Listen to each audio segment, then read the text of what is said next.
अस्सलाम वालेकुम।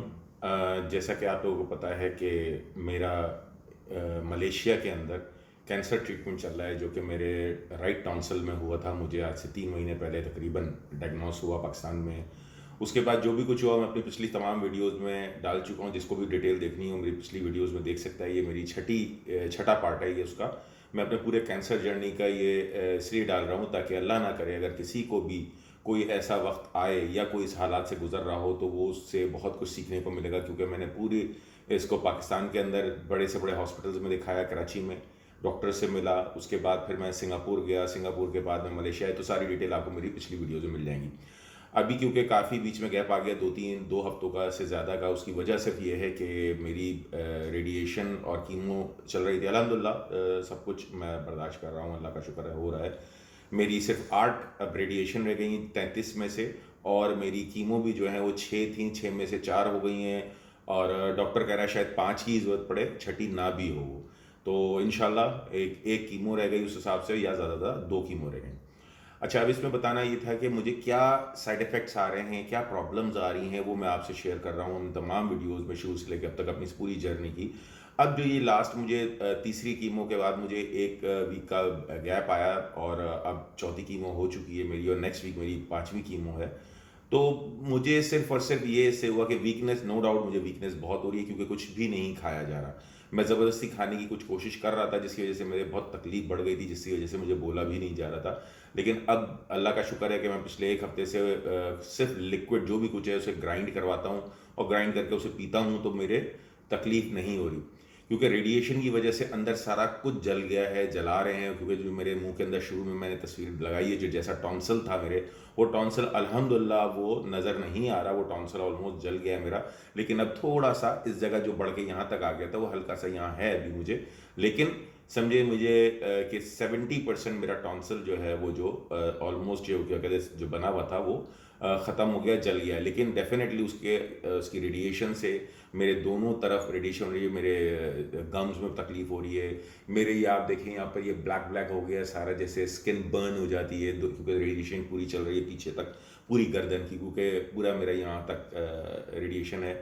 इसी तरीके से मेरे इस जगह ब्लैक ब्लैक हो रहा है। ये मेरे शेव के बाल बहुत गिर रहे थे, डॉक्टर ने बोला था गिरेंगे, बाद में आ जाएंगे, तो मैंने इस वजह से भी शेव भी कर रखी है। तो ये इशूज़ आया। अभी जैसे मैं आपसे बोल रहा हूँ, तो अब जब मैं बोल रहा हूँ तो मेरा मुंह बिल्कुल ड्राई हो गया, क्योंकि मेरा बिल्कुल सलाइवा जो है वो ख़त्म हो गया। अब ये मैं बाद में कुछ ऐसा खाऊंगा कि मेरा मुंह थोड़ा सा हो रहा है। पानी इसलिए मैं बहुत पीना पड़ रहा है, क्योंकि इसके अंदर डिहाइड्रेशन बहुत होती है। वेट मेरा ऑलमोस्ट 7 kg के करीब, 6 से 7 kg वेट मेरा गिर गया है, जो कि होना था, गिरना था। इसलिए डॉक्टर ने बोला कि आप अपनी कैलोरीज़ को फोर्सफुली पूरी रखें, खाएं। इसी वजह से मैं ऑर्गेनिक चीज़ें ले रहा हूँ। जैसे ऑर्गेनिक मैंने चिकन के यखनी लिए बनवा के पी रहा हूँ। इसी तरीके से मैं ऑर्गेनिक एप्पल जूस पी रहा हूँ, क्योंकि बहुत सी चीज़ें मेरे गले में लग रही, क्योंकि अंदर ज़ाहिर ज़ख़म हो गए हैं अब जलने की वजह से। तो ज़्यादातर चीज़ जो भी मैं इस्तेमाल कर रहा हूँ वो मुझे लगती है जाके। तो सेब का जो ऑर्गेनिक जूस है वो मुझे इतना नहीं लगता। मैं नमकीन लस्सी बना के पी लेता हूँ। इसी तरीके से मैं दलिया, और दलिए के अंदर अंडे की सफ़ेदियाँ डाल के बॉईल करके उसे ग्राइंड करके वो पी लेता हूँ।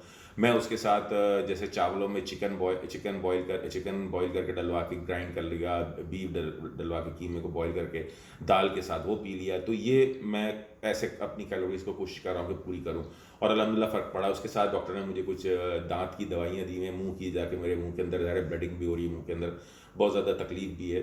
तो अल्हम्दुलिल्लाह अल्लाह का एहसान है, सबकी दुआएं हैं, ख़ासतौर पे मेरी माँ की दुआएं, और जो लोग पूरे पाकिस्तान से दुआ कर रहे हैं, मुझे बड़ा इससे फ़र्क पड़ा है। आप लोगों को सिर्फ ये बताना एक तो बहुत ज़रूरी है। दूसरी अहम चीज़ ये है कि मुझे जो एक डॉक्टर ने टेस्ट बताया है, वो टेस्ट मैंने भेज दिया है करने के लिए। वो टेस्ट मेरा आगे का अभी अभी तो सिर्फ ये हुआ है कि मेरा जो कैंसर है, डॉक्टर ने बोला वो तो इंशाल्लाह हम 97 टू 100% क्योर हो जाएगा। लेकिन साल 2 साल बाद, 4 साल बाद, या 5 साल बाद दोबारा ना आए, तो उसके लिए एक नेक्स्ट जनरेशन टेस्ट होता है, जो कि एक बड़ा लेटेस्ट टेस्ट है, जिसमें हमारे जीन्स को देखा जाता है, जो कि मलेशिया के अंदर जो है 54 जीन देखी जाती हैं। बेल्जियम में जो ये टेस्ट होता है, में फ्यू हंड्रेड जीन्स देखी जाती हैं। टेस्ट काफ़ी महंगा टेस्ट है वो, लेकिन उससे ये एक फ़ायदा है उस टेस्ट का कि मुझे आइंदा अगर कैंसर होने का कोई भी चांस है, तो वो पता चल जाएगा कि किन वजूहात की वजह से मुझे कैंसर हुआ या हो सकता है दोबारा। तो वो पता चल देंगे, उसमें पता चल जाता है उन जीन्स में। क्योंकि नॉर्मली डॉक्टर कैंसर के बाद आपको प्रिकॉशन के लिए, फ्यूचर के लिए आपको कुछ मेडिसिन देते हैं, अपना ओरल आपको कीमो की टैबलेट्स देते हैं, कि जो आपको 2-3 साल खानी पड़ती हैं, ताकि आपको दोबारा कैंसर ना आए वापस।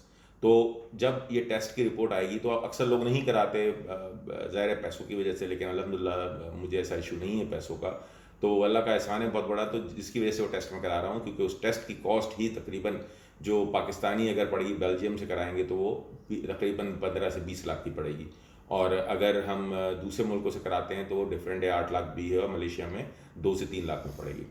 तो अब ये कि उससे ये फ़ायदा सबसे बड़ा होगा, मुझे जो डॉक्टर ने बताया कि आपको, हमें ये पता चल जाएगा कि आपको कौन सी जीन्स या कहाँ क्या मसला है, तो हमें आपको फ्यूचर की मेडिकेशन आसान होगी, और हम आपको वही टारगेटेड मेडिकेशन करेंगे आपकी फ्यूचर की, जो कि आपको ज़रूरत होगी। अदरवाइज़ हम वैसे प्रिकॉशन के लिए, जैसे ऐसे समझ लें अगर हम कोई सर्दी लग जाए, या हम ठंड से आते हैं, या हम नहा लेते हैं, तो हम पैनाडॉल वगैरह खा लेते हैं कि बुखार ना हो जाए, तबीयत ना ख़राब हो जाए फॉर सेफ्टी। तो इसी तरीके से ये लोग आफ्टर इस मेरी थेरेपी के बाद, इस ट्रीटमेंट के बाद मुझे ये एक थेरेपी देते हैं, मगर वो एक जर्नल थेरेपी होती है। तो बस यही आप लोगों से बात शेयर करनी थी। बस इसी तरीके से दुआ करें। जिनको मेरी मज़ीद डिटेल देखनी है तो वो मेरी पिछली वीडियो में जाके देख सकते हैं। शुक्रिया।